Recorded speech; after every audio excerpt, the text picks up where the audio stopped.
Alors, on va parler des esprits de la nature. Petit sujet que j'ai jamais creusé. Donc là, on l'a creusé brièvement, mais assez précisément pour les variétés d'esprits de la nature. Et on a fait un petit tour des dégâts sur la nature. Juste pour se marrer, hein. Il faut bien que l'humanité soit utile à quelque chose. Donc, on a, pour de vrai, parce qu'en fait, après, quand on a appelé les esprits de la nature, on a commencé à avoir des. Bon, ça n'allait pas. On a changé de sujet, on est allé voir Pan directement. On a été voir Mama Gaïa, hein. On est allé voir Gaïa, bon, très bien, c'était bien Gaïa. Ensuite, on a demandé à Pan de ramener sa tête. Il dit, bon alors, petit Pan là. Donc Pan, le chef des esprits de la nature, c'est un jardinier de la terre, hein, qui a accepté cette fonction. Bon, bah, il est effectivement comme on l'imagine, avec les petits pieds caprins, les petites cornes, les choses comme ça. Donc bon, c'est Pan. Certainement vu et revu au niveau des millénaires par des gens qui voyaient tout simplement, hein, des gens qui avaient le troisième œil qui s'était un peu ouvert. Donc Pan, c'est vraiment ça. Bon, Pan, par contre, il n'est pas tout petit, hein. Il est un peu grand, hein. C'est un jardinier de la terre. Il fait plus dans les 3-4 mètres, 5 mètres que comme ça. Il n'a pas la flûte, il ne fait pas le mariole avec. Donc bon, Pan, esprit de la nature, chef des esprits de la nature. Donc on va regarder les variétés. Donc pour de vrai, il y en a 7 variétés d'esprits de la nature. On va commencer par les plus grands. Alors il y a les grands arbres. Alors c'est une sorte d'esprit de la nature. Alors c'est toujours, alors l'esprit de la nature, ils ne sont pas physiquement présents dans les bois. Physique, genre, hein, ça n'existe pas. Donc par contre, donc en image métaphysique, donc dans l'éther, on a des grands arbres. Ils font entre 15 et 20 mètres de haut. Donc c'est des esprits de la nature dévolus bien sûr aux grandes plantes, aux grandes forêts, aux grands arbres, enfin aux arbres en général. Donc c'est des grands êtres. Bon, ils sont gentillets, hein, ils sont gentils, ils sont là. Leur fonctionnalité est en fonction bien sûr de la forme, c'est les arbres, donc eux ils s'occupent plus des arbres. Voilà. Ensuite on a des grands roches, donc des grands esprits de la nature qui font à peu près 12 mètres et qui sont de pierre. C'est des sortes de géants de pierre. Donc eux, ils sont beaucoup plus présents. Alors ça, c'est les grands esprits de la nature de pierre. Donc ils sont présents parce que la pierre contient de la conscience, en fait, contient de l'information en fait, énergétique. Hein, les cristaux, les minéraux sont de la pierre et en fait, la pierre peut contenir des mini-consciences. Donc là, les grands esprits de la nature sont des grands assemblages de pierre, des géants de pierre, comme il a été vu dans certaines cultures. Hein, tous les esprits de la nature que je vais vous donner là ont déjà été vus. Simplement, là, je vous fais la liste de ceux qui existent, et non pas des démurgiens cachés en forme d'esprits de la nature. C'est très différent. Parce que par contre, des faux esprits de la nature, vous en avez plus que 7, il n'y a pas de problème. Donc là, des grands en roche, bien sûr, ils gèrent le minéral sur Terre. Il y en a le nombre suffisant pour ça. Alors ensuite, on a un esprit de la nature qui est très particulier. On a cru que c'était un Dédé, tellement il est bizarre quand même. Il est très rapide et il se fond et il copie son environnement. C'est ce qui nous a fait penser au début que c'était un Dédé quand même. On se dit, oula, ça ressemble bien à un petit Dédé ça.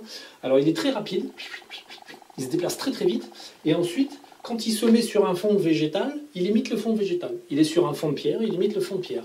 On va dire c'est un invisible. C'est un esprit de la nature qui est invisible, qui est un petit peu partout à la fois, très rapide. C'est assez amusant en fait. Voilà. Mais par contre, c'est vraiment un esprit de la nature. C'est pas autre chose. Alors, il a certainement été. Alors lui, il a dû être pas trop vu, je dirais. Il a dû être difficile à voir par l'ensemble des humains parce que déjà dans les terres, il est un peu bizarre. Mais bon, ça reste un vrai esprit de la nature et simplement, il est là pour l'énergie. Mais par contre, il est assez insaisissable. Ensuite, on a l'esprit de l'eau.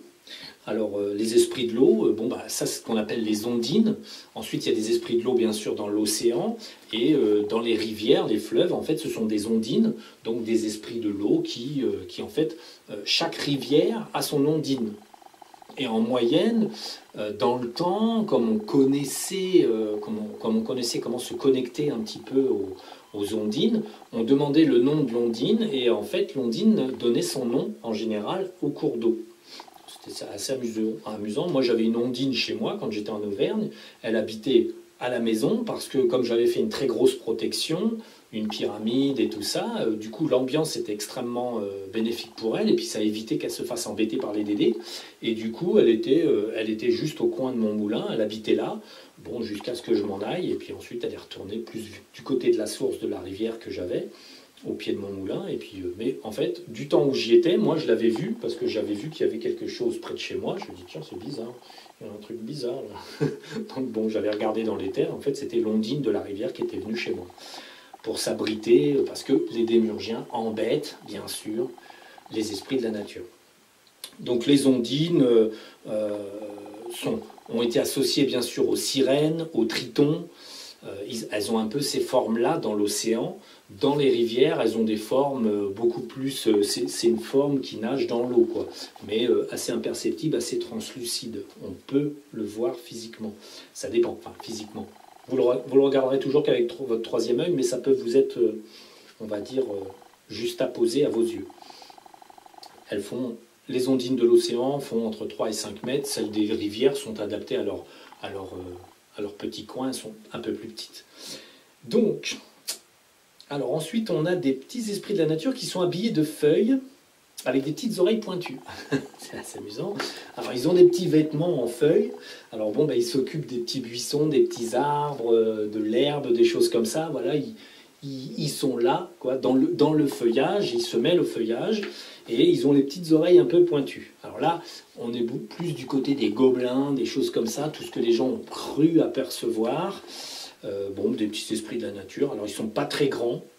Hein, ils font entre 80 et 1 mètre. Comme ça. Alors ça, c'est vraiment les petits esprits de la nature qui sont un petit peu plus visibles, un peu plus faciles à voir. Ce qu'on appelle des lutins, des petits gobelins, des choses comme ça. Bon, alors dans le monde entier, bien sûr, ils portent un nom particulier selon qu'on les ait vus ou pas. Et selon qu'on se soit trompé avec un démurgien. Ensuite, on a plus petit, on a les fées. Alors, les petites fées, alors ce qui est associé aux fées, aux petites fées. Petites fées, alors masculin et féminin. Hein. Et alors là, ça fait entre 3 et 15 cm. Vous voyez, tac. Et là, par contre, c'est un petit point de lumière. Ça fait un point de lumière. Ça fait comme les dragons, en fait. Là, on est sur un esprit de la nature qui est un peu petite particule d'énergie. Les dragons, dans l'éther, vous pouvez voir un nuage luminescent avec des petites particules blanches si c'est un dragon blanc, des petites particules bleues si c'est un dragon bleu. Et là, on est un peu sur le même système. On a une petite particule de lumière qui fait l'andouille, là. Et donc ça, c'est ce qu'on appelle les petites fées. Donc ça a été vu et revu. Donc il y a masculin et féminin. Eux, ils s'occupent de mettre de l'énergie un petit peu sur les petites choses, les fleurs, les fruits. Ils viennent partout. Mais attention, quand on dit esprit de la nature, on ne dit pas truc qui traîne sous vos yeux toute la journée. La plupart des esprits de la nature vont se cacher quand vous arrivez dans les bois. Il faut avoir des fréquences plus élevées pour vous installer tranquillement et ne plus bouger pour espérer entreapercevoir, on va dire, une manifestation d'esprit de la nature. Parce que un esprit de la nature, c'est pas qu'il est timide, mais en fait le monde des humains est basse fréquence. Donc quand des humains viennent, les esprits de la nature ont tendance à se planquer. Ils rentrent dans le sol, ils rentrent dans les bois, ils rentrent dans tout. Hop, ils bougent plus. Ils vous laissent passer. Quand vous êtes passé, ils ressortent. Donc en plus, les esprits de la nature vont disparaissent pas, mais tout simplement sont de moins en moins actifs. Et ont été emmerdés pas mal par les démurgiens tout pendant ces millénaires. Donc il y a des endroits où les esprits de la nature en fait reculent et attendent que les démurgiens arrêtent de faire les cons, parce qu'en fait ils peuvent pas lutter trop parfois contre des démurgiens puissants. Donc en fait ils évitent complètement le contact avec ces bêtes-là parce que c'est pas leur tasse de thé. J'avais un lieu moi qui est pas très loin où c'est un joli petit pré là, et il y avait une idée particulière. Ce coin était attirant et on se disait, ouais, c'est sympa ce petit champ. Il y avait une attirance. Je me disais, ouais, il y a peut-être un esprit de la nature. Et en regardant bien, c'était pas un esprit de la nature, c'était un dédé. il y avait un démurgien déguisé en esprit de la nature qui émettait l'idée de « c'est sympa ici, venez me voir ». Et en fait, c'est vrai que l'endroit portait cette fréquence. C'était pas dérangeant, ça portait la fréquence de « venez par là ». Donc, combien de promeneurs ont dû passer pour donner leur énergie, hein, il faut être tout à fait clair. Et en fait, simplement, ils se faisaient siphonner de l'énergie par cet esprit de la nature qui était en fait un démurgien. Et par contre, en nettoyant, on a vu qu'on a éliminé le démurgien, et on a vu qu'en fait, ce démurgien emmerdait des vrais esprits de la nature qui s'étaient réfugiés dans des cavités et qui attendaient que celui-là, il parte. Parce qu'ils ne voulaient pas avoir de contact avec lui, quoi. Donc, il y a aussi des pièges à cons dans la forêt, avec des faux esprits de la nature, qui d'ailleurs, si vous voyez tout un tas d'esprits de la nature et ceci, cela, faut vous attendre à avoir une proportion de démurgiens très importante. N'est-ce pas? Donc, la plupart des gens qui voient ne voient pas ce qu'ils pensent voir. Ils voient plutôt l'inverse, mais ils ne le savent pas.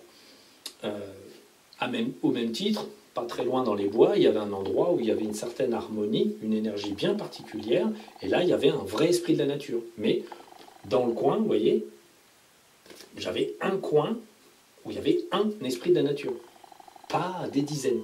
Bon, le reste, je ne les vois peut-être pas. Celui-là, c'était un gros esprit de la nature, mais en fait, là, il y avait un gros esprit de la nature, vraiment, qui émanait une très bonne vibration dans un coin particulier, mais il n'y a pas forcément des esprits de la nature partout.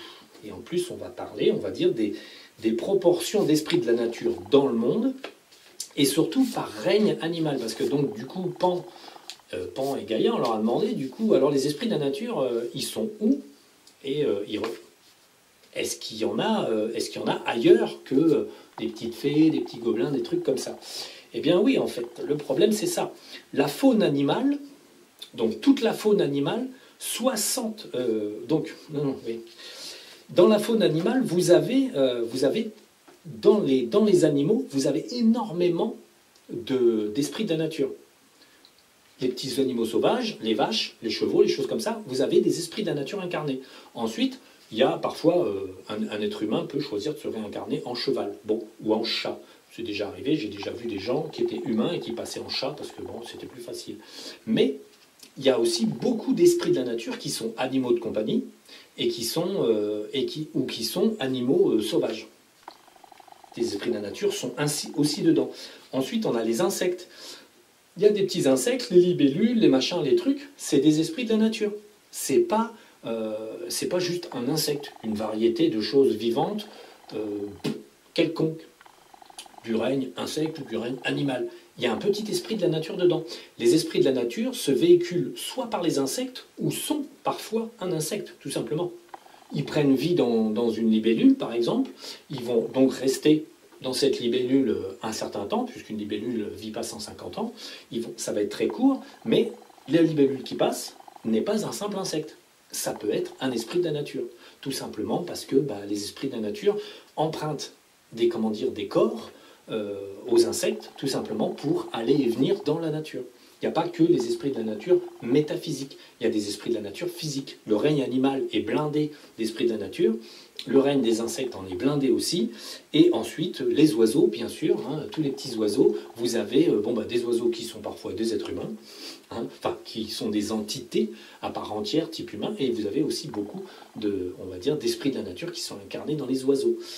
Donc ce qui nous vient au sujet, le résultat de la conquête de l'être humain sur la planète. Bon, il n'y a pas que l'être humain qui dévaste un peu la planète, mais en fait, on va aller au score le plus important. J'ai demandé à Pan et à Gaïa, en fait, on leur a demandé un petit peu où on en était, les comptes, véritablement de l'état de notre planète en termes de vie, c'est pas en termes d'argent ou quoi que ce soit.